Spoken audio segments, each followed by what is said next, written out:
इंद्रायणीचं पसायदान. 1 October. वृद्ध वटवृक्षांचा जन्मठेपेचा गाव. लेखक डॉक्टर संतोष मोतीराम मुळावकर. अभिवाचक पूजा अटे. हे गाव आता फक्त वृद्ध वटवृक्षांचं आहे. त्यामुळं हे गावही आता वृद्ध झालेलं आहे. वृद्ध वटवृक्षांच्या वृद्ध गावातली घरं सुद्धा वृद्ध झालेली आहेत. वृद्ध वृक्षांची ही थकलेली भागलेली वृद्ध घरं एकमेकांकडे म्हाताऱ्या निराशेने बघत असतात. एकमेकांच्या डोळ्यातल्या वृद्ध आसवांमध्ये खोटी खोटी आशा पेरत असतात. या खोट्या खोट्या आशेवरच ही वृद्ध घरं खरं खरं जगत असतात. वृद्ध घरातले वृद्ध वटवृक्ष जवळ आलेल्या मरणाची आतुरतेने वाट पाहत असतात. मरण अगदी दाराशी येऊन थांबलेलं असतं, पण ते घरात यायला तयार नसतं.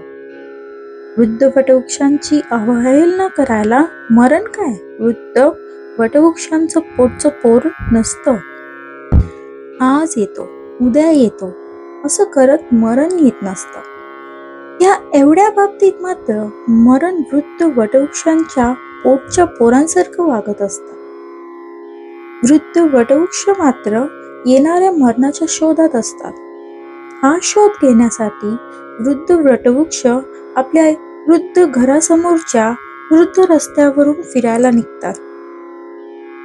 कोणीही मार्गदर्शन घ्यावं एवढी पावलं या वृद्ध रस्त्यांवर उमटलेली असतात. पण वृद्ध वटवृक्षांच्या पारंब्यांना या मार्गदर्शनासाठी वेळ नसतो. या वृद्ध वटवृक्षांच्या पारंब्या या गावात नसतात.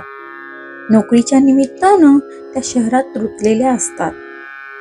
वृद्ध रस्त्यावरून चालत चालत वृद्ध वटवृक्ष संध्याकाळच्या पाराजवळ येतात. संध्याकाळच्या पारावर विसावत आपल्या जखमा एकमेकांजवळ उघड्या करायला लागतात. क्षणाक्षणानं या जखमा चिघळतच असतात.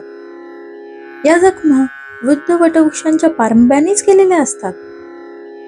पारंब्यांनी नोकरीच्या शोधात गाव सोडलेलं असतं.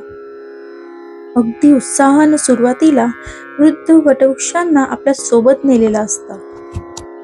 आई नावाच्या वटवृक्षानं आणि बाबा नावाच्या वटवृक्षानं आपल्या सोबतच राहावं यासाठी एकाच वटवृक्षांच्या पारंब्यांमध्ये भांडणं लागलेली असतात. ही भांडणं पाहून वृद्ध वटवृक्षही गहिवरतात. इकडे जाऊ की तिकडे जाऊ या विवंचनेत स्वतःचा जीव तोडत राहतात. पण कालांतरानं पारंब्याचं वृद्ध वटवृक्षाला तोडायला लागतात. पारंब्यांना 2 वृद्ध वटवृक्षांचं ओझं झालेलं असतं. हे ओझं वाटून घेण्यासाठी पारंब्या वृद्ध वटवृक्षांच्या वाटण्या करतात. पारंब्यांची संख्या अधिक असली की पारंब्या वृद्ध वटवृक्षांच्या अनियतकालिक बदल्या करायला लागतात. वृद्ध वटवृक्षाबद्दल एखादी साधी तक्रार आली की वृद्ध वटवृक्षाची तडकाफडकी बदली होते. आपल्या दृष्टीनं वृद्ध वटवृक्षांची प्रकरणं बदलीच्या पलीकडे गेलेली आहेत हे पारंब्यांच्या लक्षात येतं. मग वृद्ध वटवृक्षांना शहरात मुळीच करमत नाही. गावाकडंच त्यांचं मन रमतं हे पारंब्या वृद्ध वटवृक्षांच्या लक्षात आणून देतात. गुलाम राणीच्या संसारात राणी पारंबी प्रबळ असते. गुलाम पारंबीनं राणी पारंबी पुढं लग्नाआधीच बिनशर्त सपशेल शरणगती पत्करलेली असते. गुलाम पारंबी बिचारी हुकमाची ताबेदार असते. वृद्ध वटवृक्षांना गुलाम राणीच्या गोड संसारातून सक्तीची निवृत्ती देत जन्मठेपेच्या गावाला पाठवलं जातं. हे जन्मठेपेचं गावही वृद्ध झालेलं असतं. संध्याकाळच्या जखमा ऐकून मरणालाच मग कीव येते. वृद्ध वटवृक्षांच्या जन्मठेपेच्या वृद्ध गावातल्या वृद्ध घरातल्या एखाद्या वृद्ध वटवृक्ष कोलमडून पडतो. शहरातल्या त्यांच्या पारंब्या लागलीच गाड्या करून रडत रडत गावाला येतात. 14 दिवसांचं 4च दिवसात आवटपून त्याच गाड्यांनी हसत हसत गावाकडे परत जातात. जाताना गावात वृद्ध वटवृक्षाचं स्मारक करायला विसरत नाहीत. पारंब्यांचं हे चुकत असलं तरी एका बाबतीत चुकत नाही. 1 ऑक्टोबर हा वयोवृद्धांचा दिवस जागतिक पातळीवर साजरा करण्याचं पारंब्या मुळेच विसरत नाही. जन्मठेपेच्या गावातले वृद्ध वरवृक्ष मात्र स्वतःचा दिवस रोजच पाळत असतात.